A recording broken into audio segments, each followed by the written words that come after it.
If I could rearrange the alphabet, I'd put you and I together. Because I'm dyslexic. Amongst other things, apparently. Because unbeknownst to me until I was informed quite recently, my British ancestors were cannibals. And they specifically targeted the Irish. Did anyone order a Chinese? I grew up being told that the English ate my family. As I've mentioned before, my family are Irish famine survivors. So I have family who's buried here and back home who are unfortunately mostly in unmarked graves.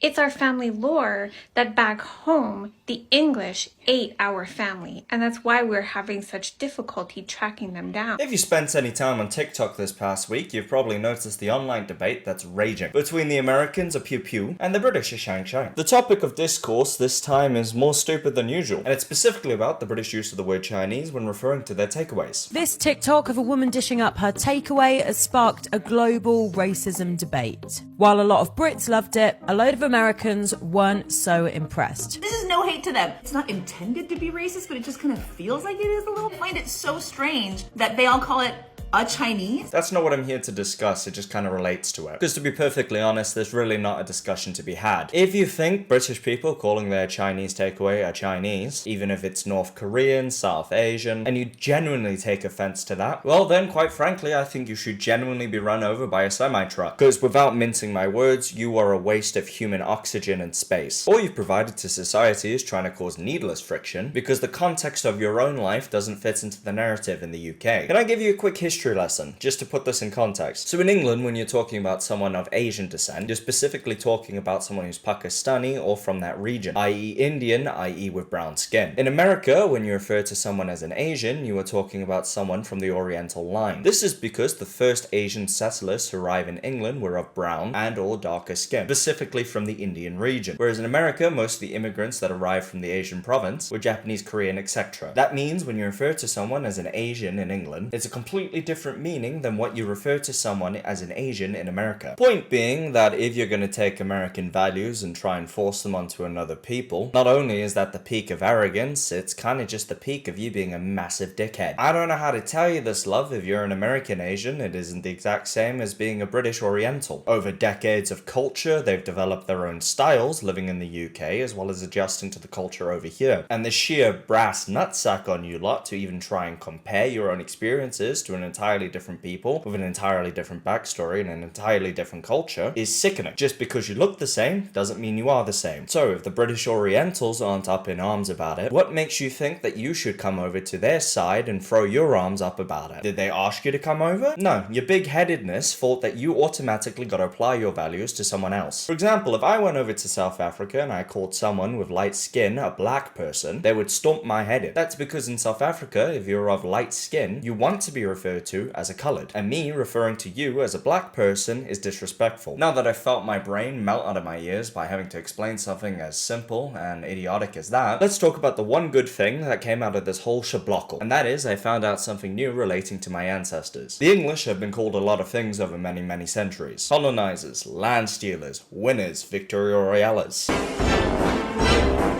But never once has my people been called cannibals, because according to one TikToker who was trying to relate to this entire scenario, my people had a little nibble on hers. This comment is in reaction to my video saying that I grew up being told that the English ate my family, who were Irish famine survivors. The Irish Great Famine, or more commonly known as the Potato Famine, was an epidemic during the years of 1845 to 1852, in which a mysterious disease killed off all of the crops in Ireland and the majority of the UK. The reason it's called the Great Potato Famine is because the most common crop grown at the time was potatoes. Furthermore, at the time, even arguably a little bit to this day, the English had a bit of a stranglehold on Ireland, meaning the English colonial power fully controlled the country and its resources. Due to starvation and also just hating the Irish, the English lords and ladies of the time, ladies, women weren't allowed to vote, silly, decided that all of the food grown in Ireland should be diverted towards England. They forced the Irish population to not only grow the food and harvest the food, but then to immediately give it up to English control to be exported to England, leaving them with literally no food of their own. A horrific moment in history that nearly killed off the island's entire population and resulted in a lot of descendants winding up in America, such as my love here, whose ancestors fled Ireland Ireland in hopes of, literally surviving and or a better life. These Irish descendants now have a similar complex as Italian-American descendants. A need and a want to feel oppressed. Even though they're probably on their 8th generation by now, and is scientifically proven with logics and facts, that after your 3rd generation, your family is fully assimilated. Oh, do you have a source for that? My sources, trust me, you f***ing nerd. Anyways, there are a lot of these people who pretty much have a fair shake in life, and connection to their great ancestors is either a pasta recipe or a severe drinking problem in the Irish case, like to act as authorities on their ancestors' culture, in spite of having no connection to that culture, at least anymore. Especially when you consider that the Irish immediately became police officers and started oppressing black people because they were being oppressed, and the Italians immediately took to the criminal underworld in order to combat their lack of power, then became racist towards literally everyone. My beautiful love over here is one of those so-called experts, who knows an insane amount of Irish knowledge, because as I showed you in the start of the video, she claims that the British literally ate the Irish. That they are responsible for all the Egyptians' mummies getting eaten. And also here in America, they ate black people. So to this day, I still do not know if the English actually ate my family or any other Irish people. Which of course didn't happen. None of that happened, because in step 1 they already stole your food, so why in step 2 would they fucking eat you? It's like me walking into a Chinese restaurant, ordering the entire buffet, and then turning around and saying, "Your kid looks pretty tasty, I might have a little bite of that." Now I want to preface the rest of what I'm going to say is I'm not entirely sure this is a satire account. I don't think it is, just because of the sheer amount of video she's posted, and she also disabled the comments, which is what ignorant people do when they don't want to hear the truth. But if it is, hurrah, I bow to you, because goddammit, you are hilarious. If this is a real account about a real person who really thinks that she's oppressed because of her Irish heritage, you are so delusional, it is tragic. And I'm going to say that as a descendant of the people who absolutely curb stomped yours. Irish racism lasted about 20 minutes after they got on the boat, and then because they managed to shift that focus and integrate in the culture over 100 years, I can't think of a single instance somebody has committed an Irish hate crime on an American Irish descendant. I'm not saying what happened to the Irish people was any less tragic than what happened to the Jewish people, but I'm just saying in a modern context, the level of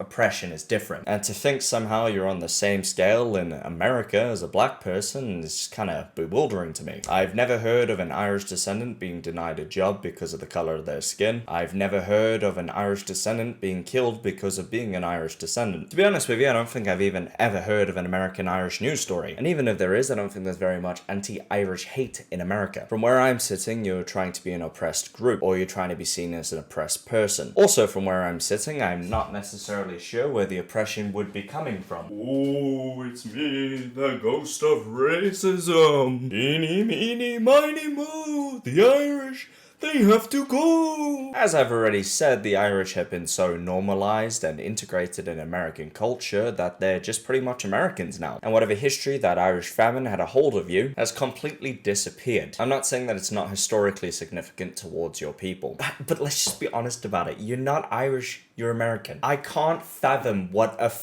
real long-term effect that your people, I promise I'm trying to keep a straight face, that your people suffered from an American context. Like, you were being oppressed in Ireland by the British, you moved from Ireland to America, you were oppressed for about 2 generations, and then you just completely became one. What effect does the Irish potato famine still have on you? Every time I see a sport, I cry. I'm reminded of me great nonna who travelled all the 7 seas for a better life in America. Now I'm turning Afrikaans. Now I'm turning a little Australian. Now I just want to straight up ask all of you a question. What is going on? Why does everybody want to be oppressed? If it's not from like your cultural background, it's from mental illness. And if it's not from mental illness, it's from other bullshit. Dude, hang back. You got it easier than most people in life. You can feel bad about it a little bit, or you can be like me and just simply not care. It's great over here, dude. My privilege allows me to run full force at women at night. My privilege allows me to go past a cop and dab him up. My privilege means if I'm in a police lineup, all I have to do is go It's sweet, dude. Honestly. I could bellow and make some up too if I wanted to. Oh, my grandparents, they moved to South Africa because of Maggie Thatcher. I'm a tragedy from the Iron Lady. Because my family couldn't get work in England. See how easy it is? Anybody can do it. What's really hard is to be privileged and proud. Swing that big old male dick about. Seriously, dude, stop trying to make your life harder than it is. Nobody's gonna give you special brownie points because you have a different characteristic from everyone else. The only thing people care about is if you're legally subscribed to Deano on YouTube. Thank you so much for watching. I'll see you later. Bye bye.